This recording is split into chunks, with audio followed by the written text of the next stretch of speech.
Good day everyone! Now we are going to tackle about the Module 7 entitled Wounds and Bleeding. So the first topic is all about cut and wounds. Minor cuts, scratches, and abrasion do not usually require medical attention.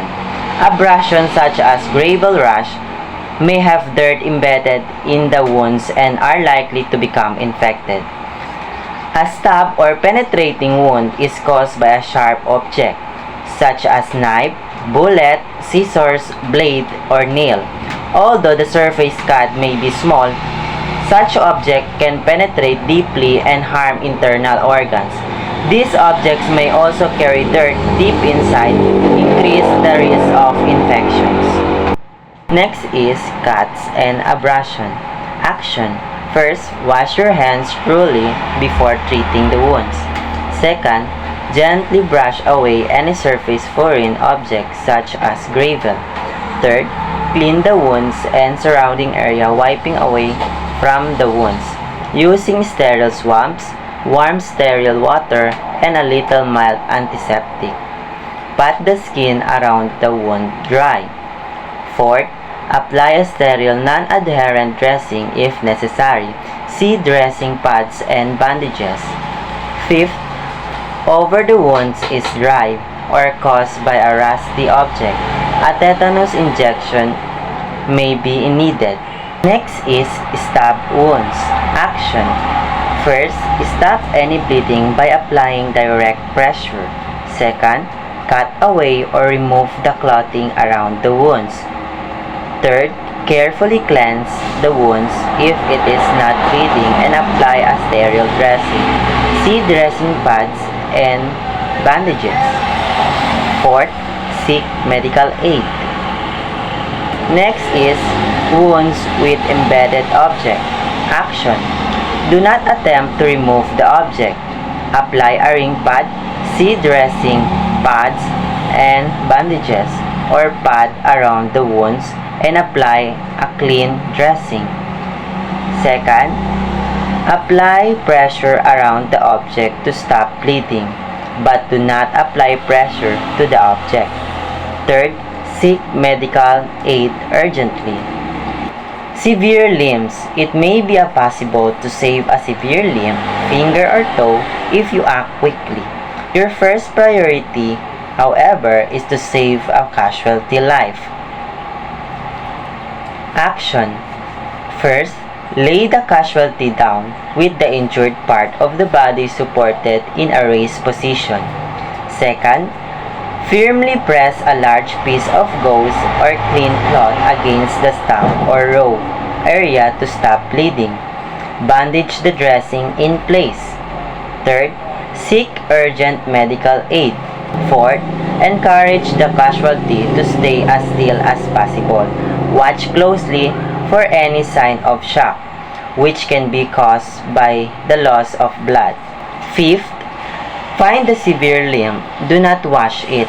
Place it on a watertight container, such as an inflated and sealed plastic bag. Put the container in a water to wash if possible.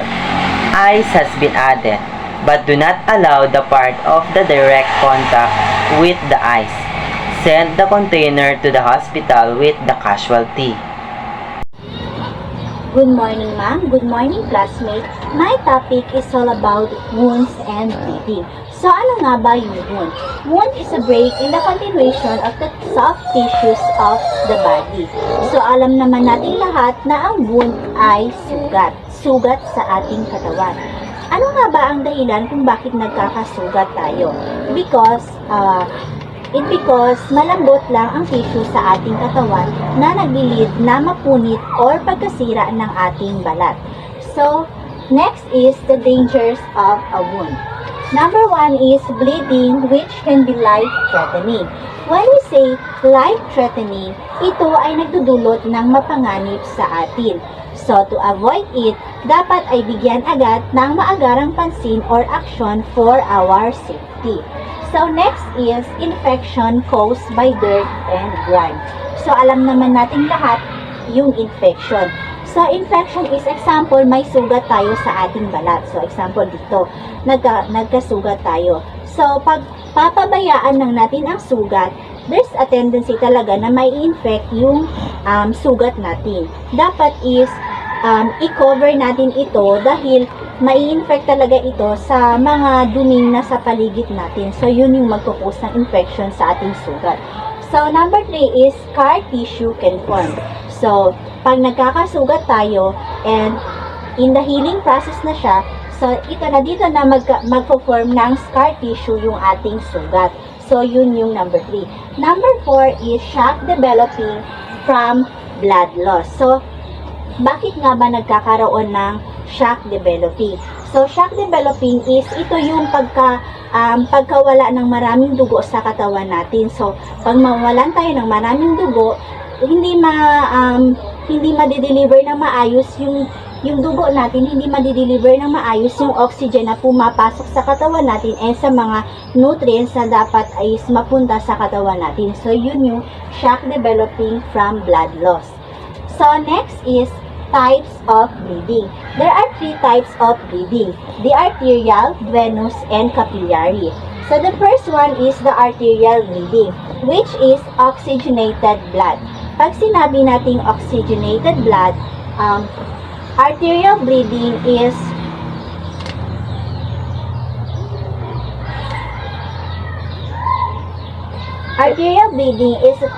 a type of bleeding occurs when artery is damaged or severed.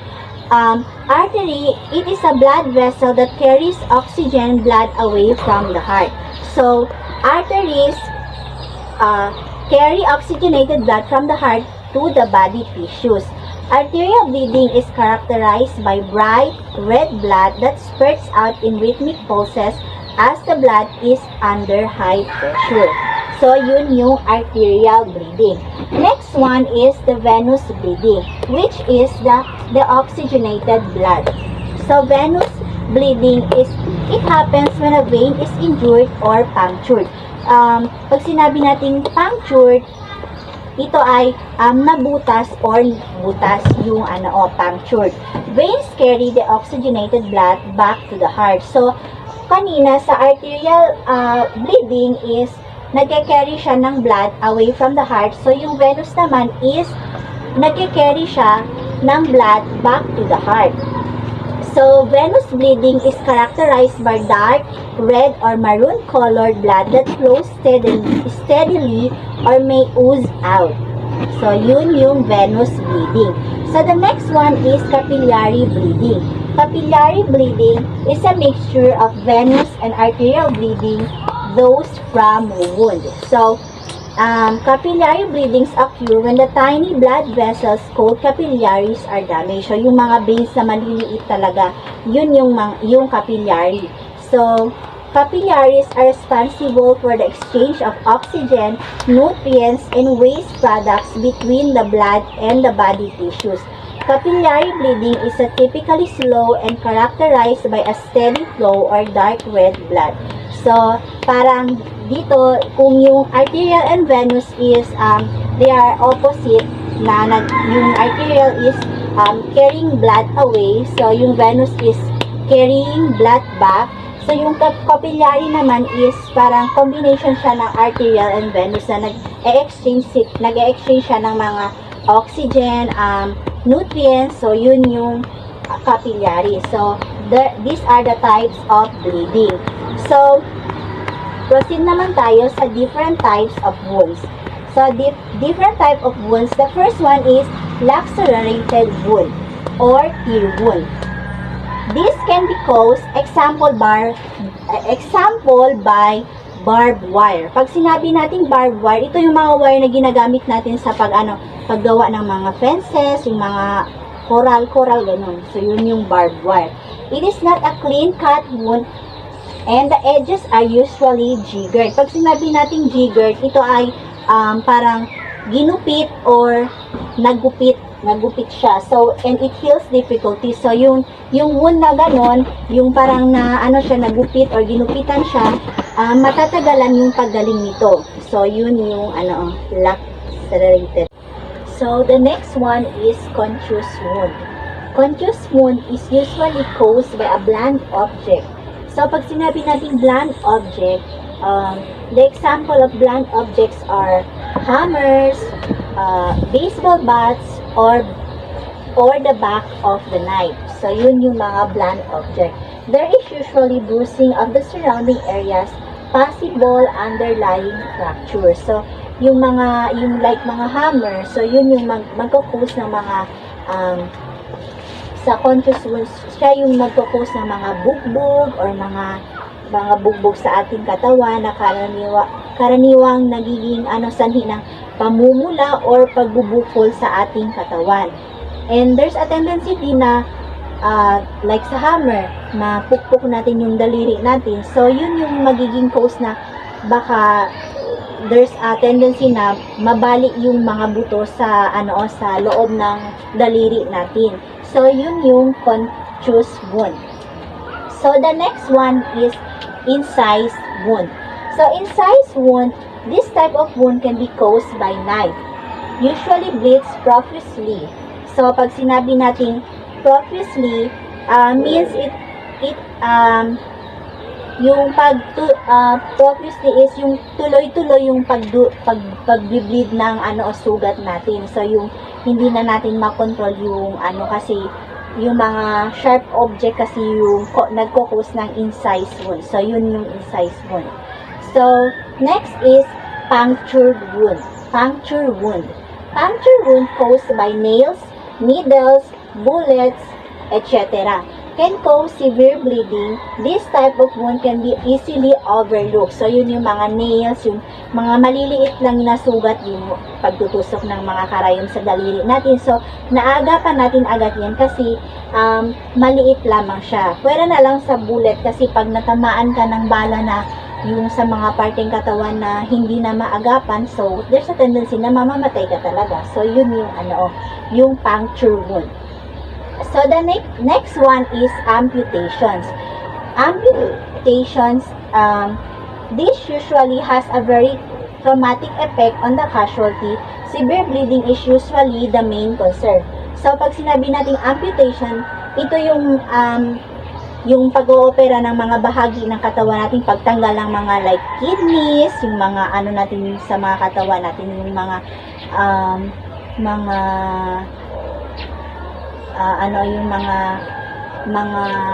yung inner natin, organ natin, yung mga ganun. So, yun yung amputation. So, yung yung concern ng mga pag ito na yung dito na tayo sa amputation, concern dito is yung pagbibleeding na hindi na mag-stop yung pagbibleeding pag yung procedure ng paggawa nito is hindi maayos or hindi na naibalik sa tamang lugar yung pag-oopera.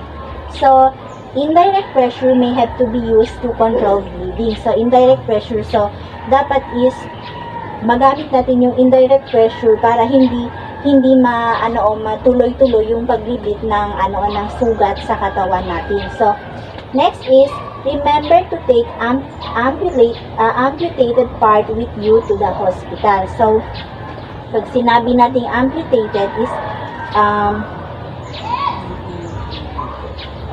it is proper transportation, proper lugar na kung saan tayo makakasakay or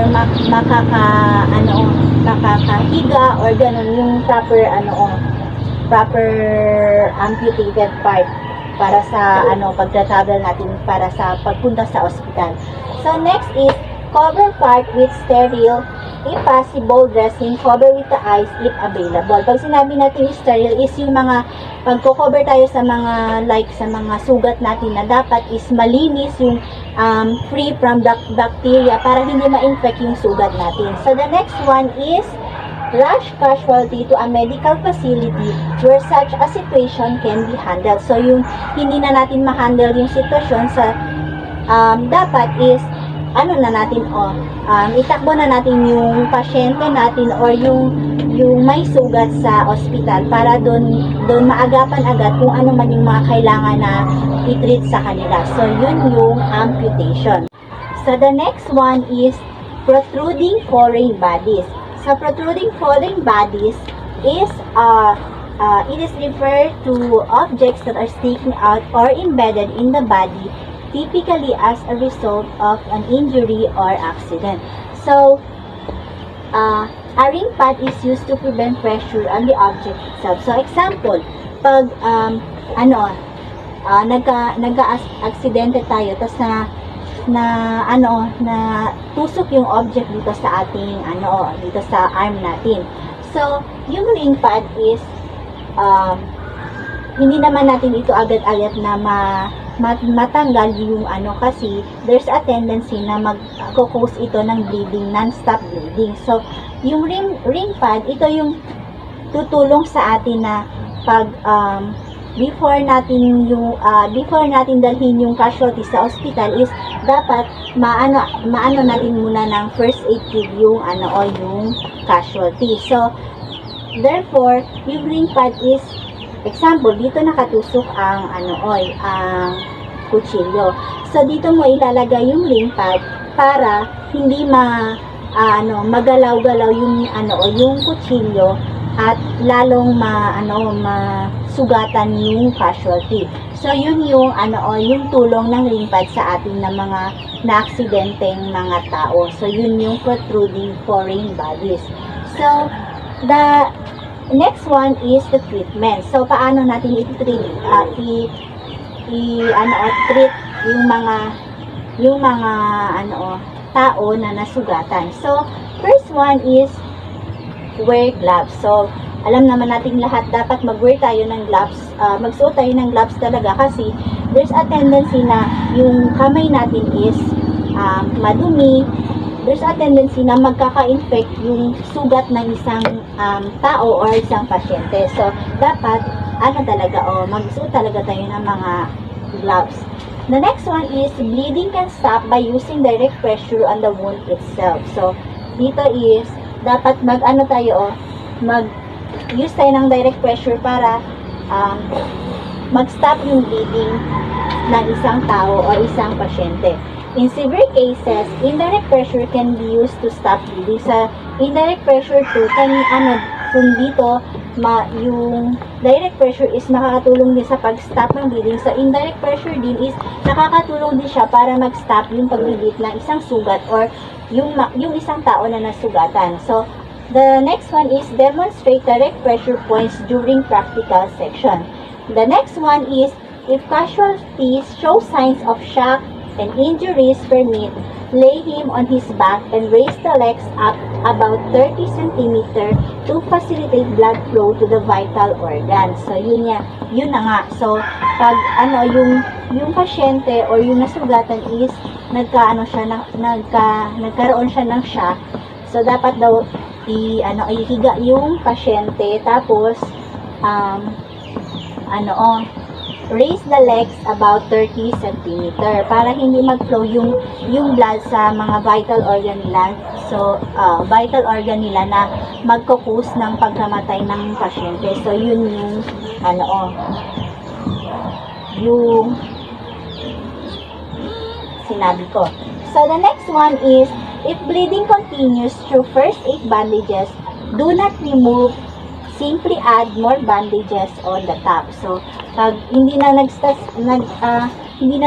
yung bleeding, so, wag tanggalin yung first aid na ginawa mo. So, dapat is, i-add pa more yung mga bandages para hindi mawala ng maraming dugo yung pasyente.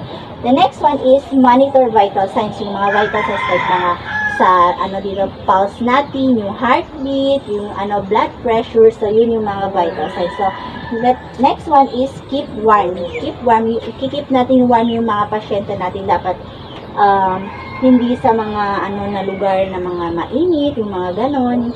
So yun. And then the next one, the last one is arrange for removal ASAP. So yun yung topic ko. So that's all. Thank you. Bleeding from the ear. A ruptured eardrum usually causes bleeding. A bleeding from the ear can also be a sign of base of skull fracture. So it can result in various symptoms including bleeding from the ear. So treatment. Place a dressing lightly over ear, do not plug. So dapat huwag natin takpan ear natin, and dapat gumamit tayo ng malinis na towel or damit para hindi ma-trap yung blood sa ating ear, and it's potentially cause further damage.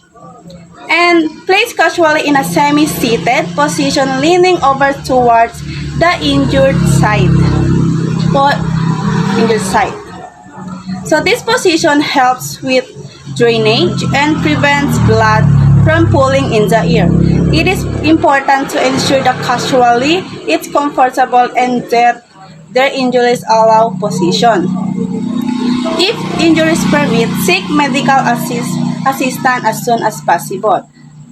So breathing from the ear can be a sign of a serious conditions such as a skull fracture, yun na nga, or other head injury, nakakasakit din yun ng ulo.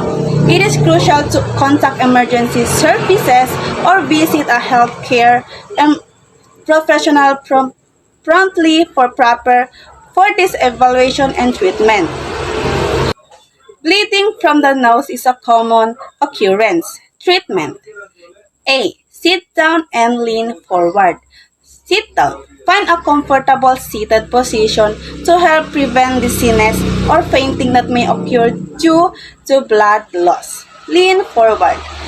Lean your body slightly forward to allow the blood to flow out of your nose and prevent it from flowing down the back of your throat. This can help prevent swallowing blood, which can cause nausea or an upset stomach. B. Pinch soft part of the nostril 10 minutes.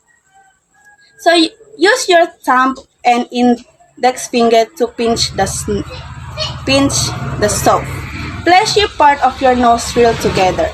Apply gentle but firm pressure to help stop the bleeding. Continue pinching for about 10 minutes without releasing to allow time for the blood to clot. C. Breathe through mouth. While your nostril is pinched, breathing through your mouth to ensure proper airflow. Yan. D. Spit out all blood entering mouth. So if blood enters your mouth, spit it out rather than swallowing it. And letter E. If bleeding has stopped, advise casually not to blow his nose. And to prevent further irritation and potential re-bleeding, avoid blowing your nose for some time after the bleeding has stopped. Letter F. If bleeding has not stopped, instruct the casually pinch to his nose for other 10 minutes. So advise the casualty to continue pinching their nose for an additional 10 minutes without releasing the pressure. This extended period of pressure helps to promote clotting and stop bleeding. Letter G. If the bleeding has not stopped after 30 minutes, casualty must be seen by a doctor. So, instruct the casualty to seek medical assistance as soon as possible. They should visit a doctor or go to an emergency room for further evaluation and management of the nosebleed. So, kailangan talaga pumunta sa mga doktor pag di pa nag-stop ang pag-bleed ng nose mo in 30 minutes. So, internal bleeding. Possible causes of internal bleeding. A. Ruptured liver, spleen, or pancreas. So, if these organs are ruptured, it can lead to internal bleeding. This can occur to trauma, such as severe impact or injury to the abdomen. B. Fractured rib producing into another organ like the lungs or heart. A fractured rib can sometimes fracture or damage nearby organs, such as the lungs or heart, leading to internal bleeding. C. Burst peptic ulcer in stomach or intestines. A peptic ulcer is a sore that forms in the lining of the stomach or small intestine. If the ulcer bursts, it can cause internal bleeding in the digestive tract. Letter D. Ectopic pregnancy or pregnancy I'm the fallopian tubes. So ectopic pregnancy an ectopic pregnancy occurs when a fertilized egg implants outside of the uterus, usually in the fallopian tubes. If the pregnancy ruptures, it can result in internal bleeding. Letter E. Ruptured aneurysm, weakening of an artery wall which eventually bursts. So, an aneurysm is a blood that forms in a weakened blood vessel wall. In the aneurysm ruptured, it can cause severe internal bleeding. Letter F. Because the type of bleeding cannot be seen, it most dangerous of all bleeding. It may occur following an injury or illness. So it can occur following an injury or as a result of an underlying illness. The lack of visible bleeding makes it difficult to determine the amount of blood loss and can lead to severe complications if not promptly addressed. Letter G. There is no method of determining how much blood has been lost. So this is why it's important to recognize the signs and symptoms of internal bleeding and seek medical attention promptly. Letter H. Always suspect internal bleeding when the casualty shows severe signs and symptoms of shock without any external evidence. So it is important to suspect internal bleeding when a casualty shows signs of shock, such as low blood pressure, rapid heart rate, pale skin, and confusion, even if there are no visible external injuries. Letter I. If the bleeding is inside the chest cavity, it will cause difficult breathing, and frothy blood may be caught up. It can cause difficult breathing, frothy blood may be caught up, indicating the presence of blood in the lungs.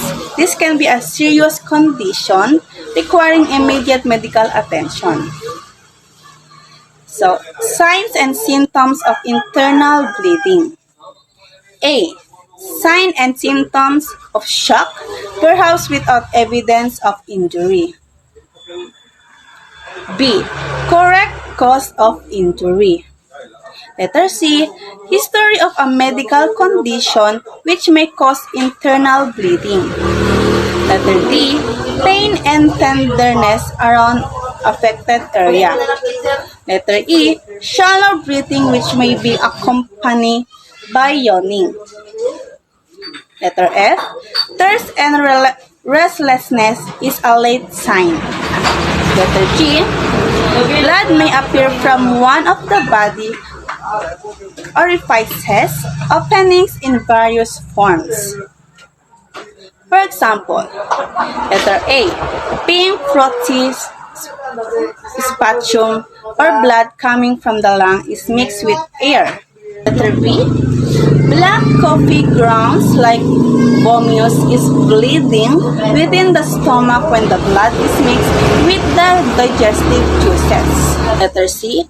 Tarry-like stools are evidence of bleeding in the smell and large intestines.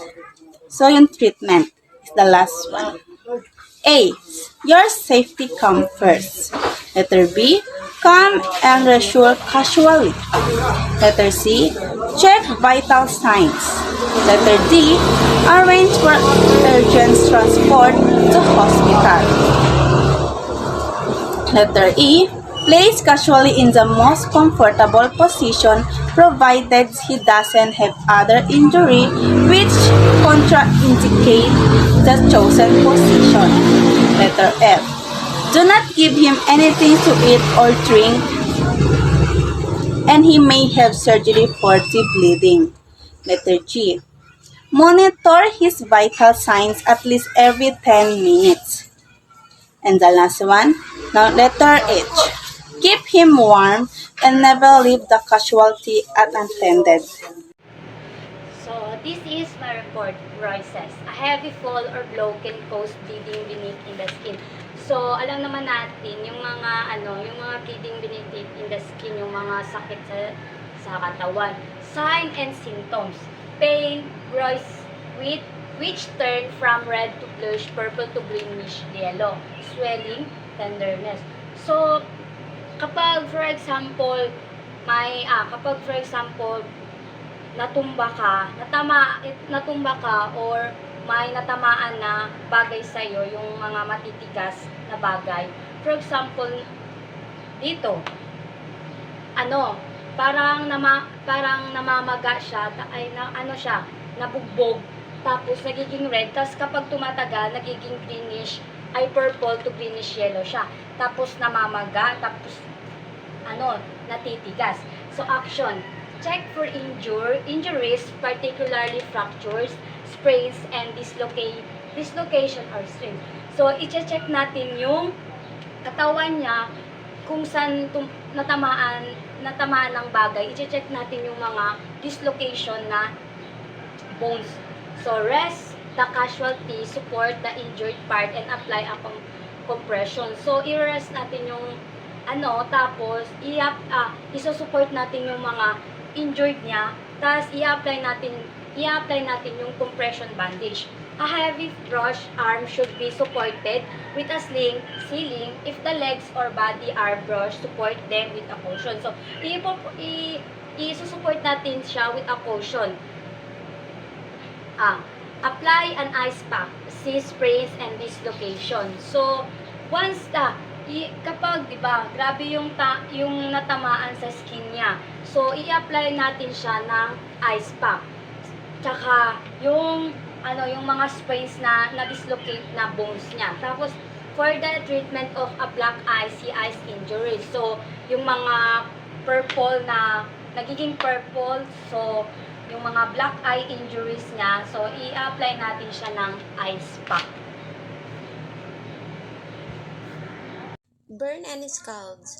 So, burn are caused by the dry heat from flames, electricity, lighting, chemical, and radiation. So, scalds are caused by moist heat from the boiling liquids or steam. So, this is the sign and symptoms. So, when the skin looks red and blistered, if only the outer layer are affected. So, when the skin looks dark red, blackened or cherried, if all the layers of the skin are burned. Pain if the burn or scald is superficial, but it may be absent if nerve ends have been damaged. So, yung shock if burns or scalds are extensive. So, ito yung mga action na dapat gawin. Number 1 is remove the casualty from danger and the source of heat. Number 2 is wrap the blanket or rug around the casualty to smother the flames and lay him or her on the ground. Number 3 is if the casualty is unconscious, place him or her in lateral position. Check the airway, breathing, and pulse and begin CPR if necessary. Next is carefully remove the burn clothing unless it is adhering to the skin. Next is cool the burn area with cold but not icy water by placing the burn under gently running water at least 10 minutes. So next is cover the burn with a sterile, non-adherent dressing, then slightly apply the bandages. Do not apply ointments, lotion, or cream. If the casualty is conscious and thirsty, give him or her water to sleep slowly. Next is rest the casualty comfortably. And the last is for the except minor burns and scalds, seek medical aid immediately. So the next is classification of burns. Superficial burns, only the outer layer of the skin is damaged. So dito hindi pa malala. Intermediate burn. This involve more than the outer layer of the skin, blister from which is a sign of deeper damage. So dito medyo malala na po ng konti. So ang next is deep burn. Ito na yung pino na siya kumbaga. The deep burn is the entire thickness of the skin have been damaged. Often bone and muscle are also involved. So dito, definitely needs na siya ng medical attention. Burn can occur through the following. A. Chemical contact. B. Contact with steam, hot liquid, or etc. C. Lighting. D. Electricity. So this is the treatment. First is safety is important. Then remove the source of heat from the casualty or remove the casualty from the heat. Next is reassure the patient. Next, cool down is the most important. Use water to cool down the affected areas at least 10 minutes. Next is rinse of all chemical after brushing of all loose powder. Cover all burn areas with wet strike dressing. Next is do not puncture blister. Next, wash out the eyes with water to clean away all foreign matter. Next, watch out for burn around mouth. Give cool liquid to drink and monitor closely. Next is cut out a mask from a bandage or clean cloth for a badly burned face and keep wet. Next is jewelry must be removed ASAP. Okay? So do not apply ointment, lotion to the affected area. And then lastly is get casualty transported to a hospital which can handle a burn victim without delay. So, complication of burns. Severe infection. Casualties do not necessarily die from the actual burn, but from the infections which sets in afterwards. Shock can develop due to the fluid loss out of the burn area, as well as the severe pain accompanying mass burns. Formation of scar tissue. This can be greatly reduced by stopping the burning actions by cooling the affected area or by using burn shield rather. So the lastly is deformity. The face and body is caused by severe burns, which is difficulty to repair and very expensive. Victim spends years having the damage repaired by having operations, skin graft, and treatment. And that's all.